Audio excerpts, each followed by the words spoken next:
India good morning. Good மார்னிங்மா. காலைல சமையல் நடக்குதா? ஆமாப்பா. என்ன சமையல்? இன்னைக்கு முருங்கைக்காவும் மாங்காவும் போட்டு சாம்பார் செய்ய போகிறேன். அதான் முருங்கைக்காய் இங்கே வந்துட்டு காந்து போயிடுச்சு. இல்லை கிண்ணம் தான் காந்து போயிடுச்சு. அது சரியாக ஆஃப் பண்ணிட்டேன். இது வந்து வெண்டைக்காய் பொரியல் கொஞ்சமாக இருக்கிறதுனால உங்களுக்கு கொஞ்சம் அவரைக்காய் பொரியல் பண்ணிடுறேன். சாதம் வெந்துட்டுருக்கு. இது வந்து பார்த்தீங்கன்னா உங்களுக்கு தெனை. அது நைட்டு இட்லி வீணுக்கு வச்சுங்க, அதனால் அப்படியே உதுத்து உப்புமா பண்ணிடலான்னு ரெடி பண்ணி வச்சுருக்கேன். தக்காளி விலை ஏறிச்சோம்மா? ஆமாம், அநியாயத்துக்கு தக்காளி விலை ஏறிச்சு. 4 கிலோ 20 ரூபாய் சொல்கிறாங்க ஃப்ரெண்ட்ஸ். என்ன பண்ணுறது பார்க்கலாம்.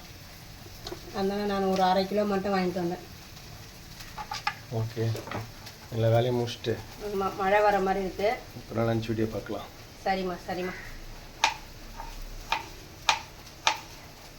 ஓகே ஃப்ரெண்ட்ஸ், பார்க்கலாம் லஞ்ச் வீடியோவில்.